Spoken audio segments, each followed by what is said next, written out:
కేంద్ర ఎన్నికల కమిషన్ను మరియు ఏపీ రాష్ట్ర ఎన్నికల కమిషనర్ అధికారిని ఈ వీడియో ద్వారా బహిరంగంగా సోషల్ మీడియా తరఫున ప్రశ్నిస్తున్నాను.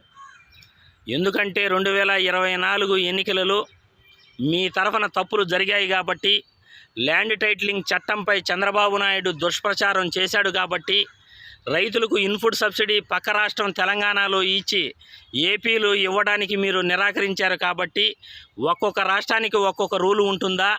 ల్యాండ్ టైటిలింగ్ చట్టంపై దుష్ప్రచారాలు చేస్తే మీరు అడ్డుకునేందుకు ఎందుకు ప్రయత్నించలేదు?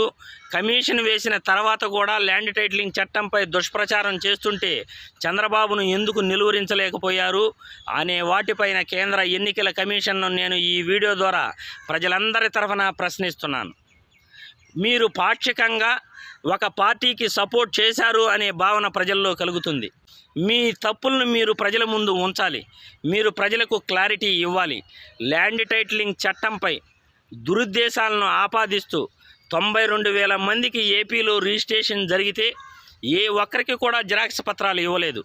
కానీ చంద్రబాబు నాయుడు, జగన్మోహన్ రెడ్డి అధికారంలోకి వస్తే మీ భూములు దోచేస్తాడు, జిరాక్స్ కాపీలు మీకు ఇస్తారు, మీ భూములపై మీకు హక్కులు ఉండవు అని దుష్ప్రచారం చేయటం ఎంతవరకు సమంజసం అని కేంద్ర ఎన్నికల కమిషన్ను నేను ఈ వీడియో ద్వారా ప్రశ్నిస్తున్నాను. ఈ విధంగా దొంగ ప్రచారాలు ప్రజల్లోకి తీసుకెళ్లటం చంద్రబాబు నాయుడు చేసిన తప్ప కాదా అని నేను ఈ వీడియో ద్వారా ప్రశ్నిస్తున్నాను. ఈ విధంగా అబద్ధపు ప్రచారాలు ఒక పార్టీ చేయటం ఇది ప్రజాస్వామ్యాన్ని కూనీ చేసినట్లు కాదా అని ఎన్నికల కమిషన్ను ప్రశ్నిస్తున్నాను. చంద్రబాబు నాయుడును అడ్డుకోకపోవటం ప్రజాస్వామ్యాన్ని కూనీ చేసినట్లు కాదా అని ప్రశ్నిస్తున్నాను. తెలంగాణ రాష్ట్రంలో రైతులకు ఇన్పుట్ సబ్సిడీ ఇవ్వడానికి పర్మిషన్ ఇచ్చారు. గత ఎన్నికలలో పసుపు కుంకుమ పథకాన్ని టీడీపీ పార్టీ ఎన్నికలకు ముందు 2 రోజుల ముందు పంచడం జరిగింది. కానీ ఇప్పుడు మాత్రం రైతులకు ఇన్పుట్ సబ్సిడీ, విద్యార్థులకు విద్యా దీవెన ఇవ్వడానికి మీరు ఏపీలో ఒప్పుకోలేదు. దీనికి కారణాలు ఏమైనా ఉన్నాయా అని ప్రశ్నిస్తున్నాను.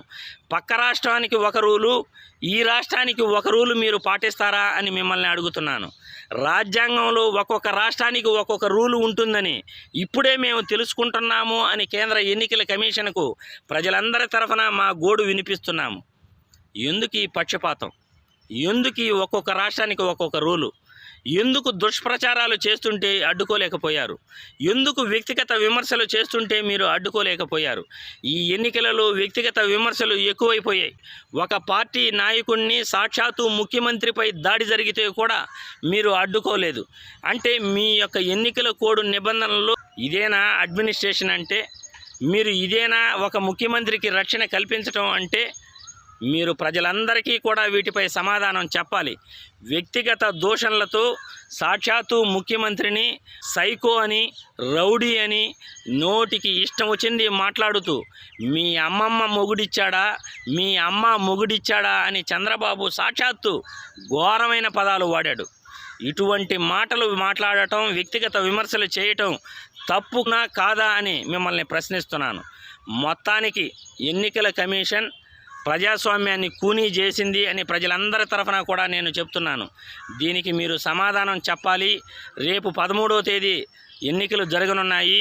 వీలైతే 12వ తేదీ ఈరోజే దీనిపై పూర్తి క్లారిటీ ఇవ్వాలి అని ప్రజలందరి సమక్షంలో మీకు ఈ వీడియో ద్వారా బహిరంగ లేఖ రాస్తున్నాను.